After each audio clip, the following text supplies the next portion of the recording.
ఈరోజు ఆంధ్రప్రదేశ్లో ప్రధానంగా వినపడుతున్న సమస్య మెడికల్ కాలేజీల నిర్మాణం. దీని గురించి గత కొంతకాలంగా కూటమి ప్రభుత్వం, వైఎస్ఆర్సీపీ ప్రభుత్వం మాటల యుద్ధమే జరుగుతుంది. దీని మీద అసలు ఇది ఏందా అని దీని మీద కొంత స్టడీ చేశాం. కూటమి ప్రభుత్వం ఒకసారి ఆలోచించండి. వైఎస్ఆర్సీపీ ప్రభుత్వం ఏదైతే మెడికల్ కాలేజీలను కొంత భాగం నిర్మించి ఆపిందో వాటిని మీరు త్వరితగతిన పూర్తి చేయాలని, పీపీపీ విధానాన్ని కాకుండా మెడికల్ కాలేజీలు పూర్తి చేయాలని, ప్రభుత్వమే పూర్తి చేయాలని వైఎస్ఆర్సీపీ ప్రభుత్వం డిమాండ్ చేస్తుంది.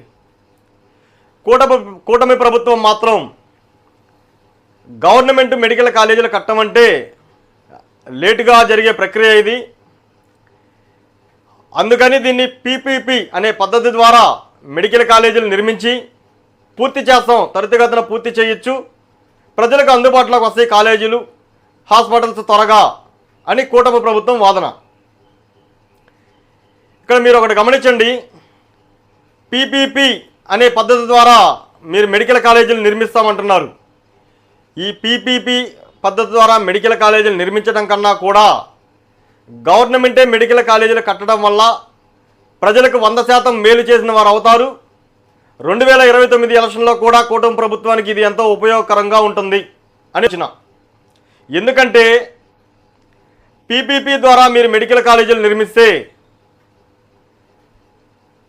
ఒక 60%, 60 సంవత్సరాలు, 66 సంవత్సరాలు వారికి లీజ్ అనేది ఇవ్వాల్సి వస్తుంది. మీరు సంవత్సరాల్లో 30%, 35%, 40% సీట్లు అనేది కూడా మీరు వాళ్ళకి కేటాయించవలసి వస్తుంది.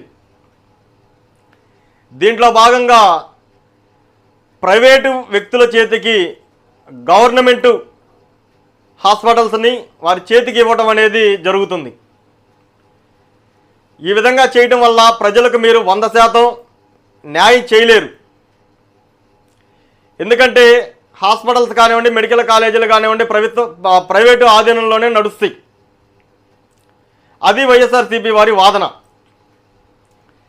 మీరు అలా ఇచ్చైనా సరే త్వరగా పూర్తి చేయాలనేది కూటమి ప్రభుత్వం యొక్క వాదన. దీంట్లో మేము ఏమి చెప్పదలుచుకున్నామంటే కూటమి ప్రభుత్వానికి మెడికల్ కాలేజీలని ప్రభుత్వమే నిర్మించాలి. కష్టంగా ఉన్నా కూడా నిర్మించడం వల్ల 100% మీరు ప్రజలకి మంచి డాక్టర్లు అందించగలుగుతారు.